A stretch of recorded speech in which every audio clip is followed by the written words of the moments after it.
Part 2, Chapter 8. They finally get around to going to O'Brien's house. His house is super nice. He lives in a super nice district, and he even has a servant named Martin who looks like he might be Chinese. O'Brien, they catch him while he's working. He's got a super nice apartment. It's like wood paneled and everything. O'Brien, as he gets up from work, he's able to turn off the telescreen in his apartment.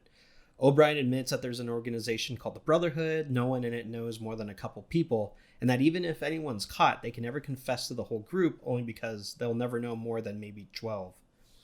O'Brien asks both Julie and Winston several questions about what they're willing to do for the group. Are they willing to commit suicide, commit murder, terrorism, blow up cars, maybe even throw acid in a child's face?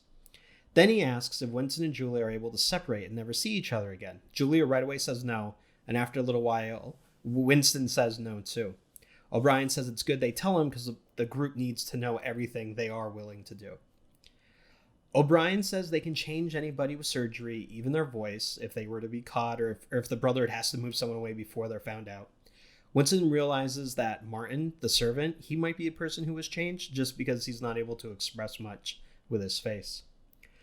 During this whole thing, O'Brien is serving them wine, which Winston and Julia have never tasted. The inner party has a lot of it, but it never makes its way down to the middle, the outer party or the proles. Julia winds up leaving first, and they all have to go a different way that which they came again. And O'Brien gives her a mint for her breath so that the people working the elevator don't smell wine on her. O'Brien asks if they have a hiding place, and they both tell him about the shop, their little room over Mr. Carrington's. Then talking to Winston, he tells him that in a couple of days he's going to get Goldstein's book. They'll hide it in a briefcase and then pass it off to him secretly.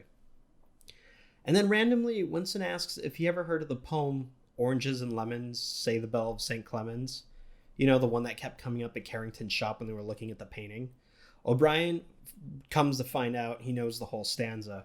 So Winston leaves, and he also gets a mint, and then O'Brien goes back to work.